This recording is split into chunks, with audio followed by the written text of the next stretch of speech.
ഇന്ത്യയിൽ വീണ്ടും Nipah virus. എയർപോർട്ടുകളിൽ കർശന ആരോഗ്യ പരിശോധന ഏർപ്പെടുത്തി ഏഷ്യൻ രാജ്യങ്ങൾ. ഇന്ത്യയിലെ വെസ്റ്റ് ബംഗാളിൽ 2 ആശുപത്രി തൊഴിലാളികൾക്കാണ് കേസുകൾ ഇതുവരെ റിപ്പോർട്ട് ചെയ്തിട്ടുള്ളത്. ഇവരുമായി സമ്പർക്കത്തിലേർപ്പെട്ട 196 പേരെ പരിശോധനയ്ക്ക് ശേഷം ലക്ഷണരഹിതരായി കണ്ടെത്തുകയും ചെയ്തു. ഈ കേസുകൾ റിപ്പോർട്ട് ചെയ്തതിന് പിന്നാലെ തായ്ലൻഡിലെ 3 എയർപോർട്ടുകളിൽ വെസ്റ്റ് ബംഗാളിൽ നിന്നും വരുന്ന യാത്രക്കാർക്ക് സ്ക്രീനിംഗ് ആരംഭിച്ചിട്ടുണ്ട്. നേപ്പാളിലെ കാഠ്മണ്ഡു വിമാനത്താവളത്തിലും കൂടാതെ ഇന്ത്യൻ അതിർത്തി പോയിന്റുകളിലും പരിശോധന തുടരുന്നു. വിവിധ ടൂറിസ്റ്റ് ഡെസ്റ്റിനേഷനുകളിലും കഠിന പരിശോധനകൾ ശക്തമാക്കിയിട്ടുണ്ട്. നിപ്പ വൈറസ് മൃഗങ്ങളിൽ നിന്നും മനുഷ്യരിലേക്കും പകരാൻ കഴിയും. നിലവിൽ നിപ്പ വൈറസിനെ ചികിത്സിക്കാനോ പ്രതിരോധിക്കാനോ ഔദ്യോഗികമായി അംഗീകരിച്ച മരുന്നുകളോ വാക്സിനുകളോ ഇല്ല.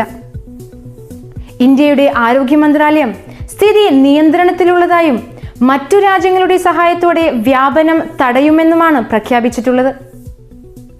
BSC മലയാളം TVയിൽ നിന്നും ഞാൻ റുഖ്യ നൗറൻ.